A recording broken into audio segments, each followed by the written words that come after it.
breaking news. 25 juin 2009, 17h20. Un site américain appelé TMZ annonce une nouvelle qui va vite faire l'effet d'une bombe à travers le monde. Michael Jackson est mort, celui qu'on appelait le King of Pop aurait succombé à une crise cardiaque à son domicile, âgé à peine de 50 ans. Pour ses fans, cette bouleversante disparition est inconcevable. Comment MJ, qui semblait pourtant en pleine forme lors de ses dernières apparitions, a-t-il pu disparaître aussi soudainement? Surgit alors une question, et si Michael Jackson était encore en vie? Aujourd'hui sur Internet, l'hypothèse d'une véritable conspiration fait de plus en plus d'adeptes. Coup de projecteur sur tous les éléments de cette troublante théorie. Pourquoi Jackson aurait-il mis en scène sa propre mort? Artiste pionnier et innovateur, Michael Jackson a de tout temps nourri l'incroyable projet de réaliser un film révolutionnaire à échelle planétaire. À ce stade de votre carrière, qu'est-ce que vous n'avez pas encore fait que vous aimeriez achever? Il y a beaucoup de surprises. Un film. J'adore les films. Quoi d'autre? Ça ne sera pas un simple film, il s'agira d'innover, d'améliorer ce média et l'emmener jusqu'à un autre niveau. Pour les adeptes de cette théorie, Michael Jackson ne serait pas mort, mais tout simplement passé de l'autre côté du rideau, devenant l'unique metteur en scène de son propre décès, une mise en scène que certains auraient décelée dès l'annonce de la mort du King of Pop. Que s'est-il réellement passé le 25 juin 2009 ? Le jour de la mort de Michael Jackson, le centre d'urgence 911 reçoit un appel dont l'enregistrement est relayé par tous les médias. Une bande-son supposée provenir des archives du 911 est enregistrée et pourtant la voix de l'appelant est bien plus distincte que celle de l'urgentiste. Vous avez appelé les urgences, quelle est votre demande? Nous avons besoin d'une ambulance le plus vite possible. Très bien monsieur, quelle est votre adresse? C'est le 100 Cowell Drive, Los Angeles, Californie, 90077. Plus troublant encore, cet appel a été officiellement localisé comme ne provenant pas de la villa où a été retrouvé le corps de la star, mais du 9641 Sunset Boulevard, un hôtel situé à 3 minutes de chez Michael Jackson. Autre élément suspect, le cardiologue présent sur place, le docteur Conrad Murray, affirme avoir fait un massage cardiaque à Michael Jackson directement sur son lit. Or ce type d'intervention se pratique sur une surface dure, alors comment expliquer une telle erreur et aussi qu'un cardiologue d'une telle renommée n'ait eu aucun défibrillateur sur lui? Il est inconscient, il ne respire pas? Exactement, il ne respire pas, monsieur. Ok, il n'est pas conscient non plus? Oui, il est inconscient. Ok, est-il sur le sol ou où est-il exactement? Il est sur le lit, monsieur, il est sur le lit. Ok, mettons-le sur le sol, on le met par terre, je vais vous aider à pratiquer un massage cardiaque. Nous avons un médecin personnel ici avec nous. Ah, il est avec vous?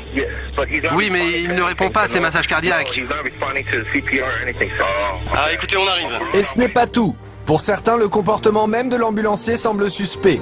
Non seulement la sirène d'urgence n'a jamais été enclenchée, mais c'est surtout la trajectoire du chauffeur qui suscite le doute. Comme l'indique ce plan, l'ambulancier aurait pu facilement emprunter une sortie directe plus rapide. Or, comme le montre cette vidéo, il manœuvre inutilement en marche arrière. Alors pourquoi tenait-il autant à repasser par l'entrée? Peut-être parce que c'est là qu'étaient placés 2 caméramans et un paparazzi prêts à relayer l'événement. De cette sortie en urgence, un seul cliché du corps de Jackson apparaîtra dans les médias. Celui-ci pris par un certain Ben Evenstad. Comment se trouvait-il sur les lieux de l'événement? Des questions d'autant plus troublantes qu'on a retrouvé des photos de Ben Evenstad et Michael Jackson, visiblement amis de longue date. Les fans remarquent alors que sur le cliché fourni par le paparazzi, Michael paraît plus jeune de 10 ou 15 ans. Il ne leur en faudra pas plus pour retrouver 2 photos datant de 1980 et 1985 et qui ressemblent étrangement au fameux cliché. S'agit-il d'une photo truquée? Les images de l'ambulance auraient-elles été enregistrées? S'agirait-il vraiment d'un tournage de film? Une chose est sûre, Michael aurait voulu que la vérité à son sujet triomphe chez ses fans. Michael Jackson était-il présent à son propre enterrement? 7 juillet 2009, jour des funérailles de Michael Jackson. La foule vient se recueillir au Staples Center de Los Angeles, rendre un dernier hommage au roi de la pop. Parmi les invités, un homme au chapeau retient particulièrement l'attention des fans. Il le surnomme Hatman. Certains se posent la question, Michael Jackson en personne se serait-il mêlé aux invités? 4 septembre 2009, jour de l'enterrement au cimetière de Forest Lawn. Le mystérieux Hatman refait surface. L'homme reste en retrait, mais la place que lui accordent les autres invités à cette cérémonie suscite bien des spéculations. Qui est donc cet homme? Quant au personnel de la cérémonie, le clan des fans le considère tout aussi suspect. Les agents d'accueil, tout sourire en ce jour de deuil, donnent une impression de déjà-vu. Et pour cause, ils ne sont autres que les danseurs du spectacle This Is It. Le réalisateur Kenny Ortega et le chorégraphe Travis Payne sont d'ailleurs eux aussi présents. Ce sont eux qui coordonnent l'enterrement filmé en haute définition à la manière d'un film. Les fans remarquent aussi les photos prises par des paparazzis en hélicoptère, comme celle de ce chemin à droite de la voiture, qui n'existe pas vu du ciel. Ou encore cet arbre près des poubelles qui disparaît. Dès lors les questions se multiplient, y a-t-il d'autres différences entre le film officiel et la réalité ? Même les messages laissés par les sœurs Jackson éveillent les soupçons. Michael, je t'aime profondément et j'ai hâte de te revoir jouer encore. Continue ta magie. Je t'aime tellement et j'attends avec impatience le moment de te revoir sur cette terre. Lorsque les fans se font rembourser leurs billets pour la tournée This Is It, ils reçoivent un livre souvenir. Ce livre est exactement le même que celui offert aux 17 000 invités du Staples Center à une différence près. Une photo de Jackson avec Elizabeth Taylor a été remplacée par une photo de lui, l'œil derrière une caméra. Une nouvelle preuve pour les fans. Qui est réellement le Dr Murray? Pour les fans, des doutes subsistent aussi quant à l'identité du fameux Dr Murray. Le médecin n'est pas certifié dans le répertoire des internes médicaux des États-Unis et lorsqu'on cherche son nom dans Google, aucun résultat ne s'affiche avant 2009. Certains vont même jusqu'à trouver un anagramme dans son nom complet, Conrad Robert Murray Don Murder by Contract. Les certificats de décès sont-ils des faux? Pas moins de 3 certificats de décès différents seraient en circulation. Aucun n'ont un code barre identique et aucun n'ont été signés par un médecin. Mais ce qui trouble les sceptiques, c'est le deuxième nom officiel de Michael Jackson sur les certificats, Joseph. Pour certains, Jackson s'appelait en réalité Michael Joe Jackson. De nombreux documents officiels viennent étayer cette théorie et Jackson se présente ainsi devant les tribunaux.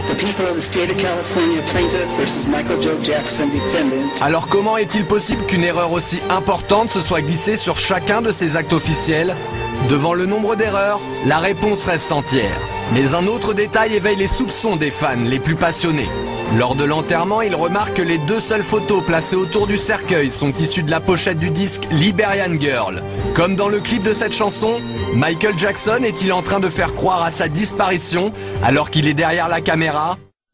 À la mort de Michael Jackson, en juillet 2009, le monde entier suit une à une les images du décès de la star.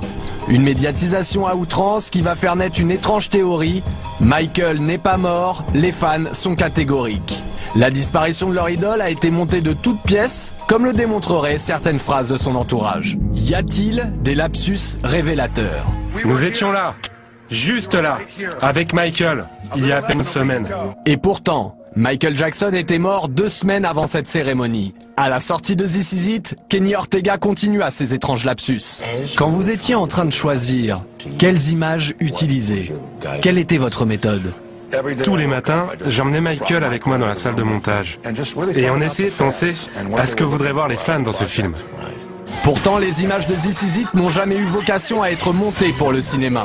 Alors comment Michael Jackson aurait-il pu rassister à ce montage? Et enfin, ces étranges témoignages de Frank DiLeo, le producteur de Michael Jackson, au présent, comme si Michael n'était jamais mort. Michael Jackson a toujours fait ce qu'il voulait. Vous vouliez voir Michael? Vous veniez. Michael est-il disponible? Vous veniez. Même chose aujourd'hui. Vous voulez voir Michael? Vous venez. Pour les fans, ces lapsus ne sont pas le fruit de l'émotion, mais les preuves d'une mise en scène précipitée et mal préparée. Les adeptes de la conspiration sont catégoriques, Jackson et ses complices sont en train de manipuler les images de la mort du King. Une passion pour l'illusion que la pop star aurait toujours su pratiquer. Michael manipule-t-il les images? En 1985, des clichés incroyables de Michael Jackson endormi dans un caisson à oxygène défrayent la chronique. Et pourtant, la chambre hyperbare serait une folle rumeur que la star elle-même se serait amusée à inventer. Lorsque l'affiche du projet Believe est diffusée au public, les fans de Michael y trouvent d'autres raisons de douter. Michael continue-t-il de leur envoyer des messages? C'est ce que leur évoque l'inspiration du spectacle Believe, proche des contes favoris de Michael Jackson, comme Le Magicien d'Oz, l'incroyable histoire d'un magicien manipulateur dans lequel Michael Jackson a joué aux côtés de Diana Ross. Et enfin des coïncidences troublantes. entre de célèbres affiches du King of Pop et celle de cet étrange spectacle de magie.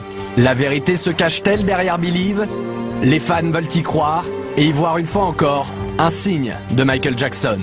Michael Jackson aurait-il pris les traits d'une autre personne? Les proches de Michael sont catégoriques. MJ a toujours pratiqué l'art de la manipulation et du déguisement. Son frère Marlon, comme d'autres, raconte avec beaucoup d'humour ce goût de Jackson pour le déguisement. Je me rappelle avoir été un jour dans un magasin de disques. Il y avait cet homme qui achetait beaucoup de CD. Il avait une petite coupe afro et de drôles de dents. Et ses habits étaient affreux. Je me suis approché de lui et je lui ai dit « Michael, qu'est-ce que tu fais dans ce magasin ?» Face à cette fascination de Michael pour la transformation, de nombreux blogs relayent une étrange rumeur.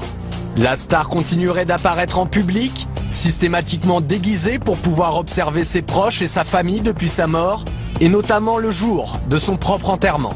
Le doute sur la mort de Michael serait donc encore possible, alors quand apparaît sur le réseau social MySpace un étrange personnage nommé Dave Dave, les fans n'en croient pas leurs yeux. Dave Dave serait-il Michael Jackson? En 1983, un enfant nommé Dave Dave fait la une des médias. Victime d'un incendie criminel perpétré par son propre père, l'histoire de Dave Dave va émouvoir Michael Jackson. La star lui jure alors une amitié éternelle. J'ai senti une main se poser sur mon épaule et je me suis retourné. C'était Michael. Et vous savez quoi, Larry? Ce jour-là, nous nous sommes promis une amitié qui ne finira jamais. Soudainement, en septembre dernier, Dave Dave réapparaît sur le plateau de Larry King. Ce troublant personnage va donc faire amplifier la rumeur. Pour les fans, Dave Dave et Michael présentent trop de ressemblances troublantes. L'impossible devient alors envisageable pour eux, les mots et la voix seraient trop ressemblantes. You all mean very much to me, and I love you very much. May God bless you. I love you very much, and may God bless you all. I love you. Ces étranges coïncidences continuent aujourd'hui d'alimenter cette théorie selon laquelle Michael Jackson ne serait pas mort. Une énigme qui ne cessera pas avant que les fans n'aient trouvé ce qu'ils veulent, la vérité, leur vérité. La vérité triomphe toujours.